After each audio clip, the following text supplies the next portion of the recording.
It is dawn over the detention center at Guantanamo Bay, Cuba. Among the men held here are some suspected of planning the terrorist attacks on the United States in 2001. The U.S. military guards who watch over them feel they are playing an important role in keeping America safe. For me, it's a sense of duty, honor. I take pride in my job.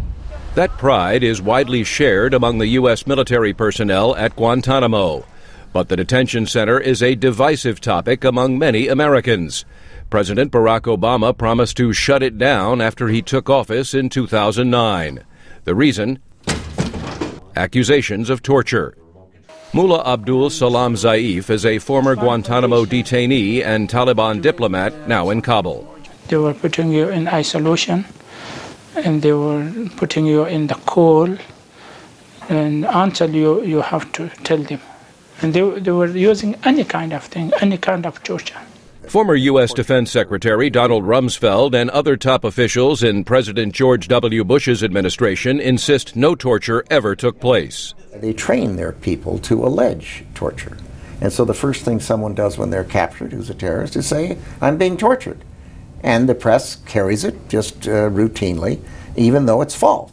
And the Navy officer in charge of Guantanamo, Rear Admiral Jeffrey Harbeson, says detainees are not mistreated. We maintain the highest standards of conduct with our guards, and so we hold ourselves up as a model of professionalism, for detention operations. For example, detainees get 3 meals a day from 6 different menus, 24-hour medical care, access to books, movies, and religious materials.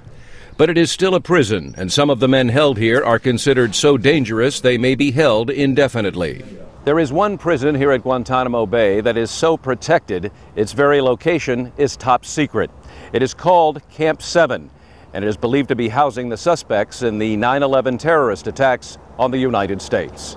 Well, I can't talk too much about Camp 7 at all, for national security reasons. Guantanamo gets so much attention because of U.S. national security concerns. It is where military commanders felt that terrorist suspects captured after the 9/11 attacks could be interrogated.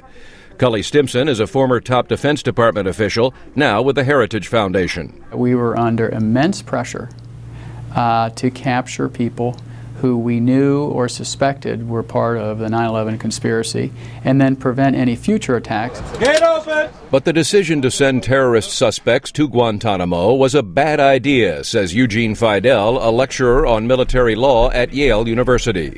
It caused incalculable damage to this country's reputation around the world. It created a mare's nest of legal issues, and it politicized the administration of justice. Of the nearly 780 detainees brought to Guantanamo, about 600 have been transferred to their home countries or elsewhere. But Congress has blocked efforts to move those remaining in the detention center to the United States for prosecution. And nearly 10 years after the first suspects came here, there appears to be no evidence this controversial facility will close anytime soon. Meredith, Buel, VOA News, Guantanamo Bay, Cuba.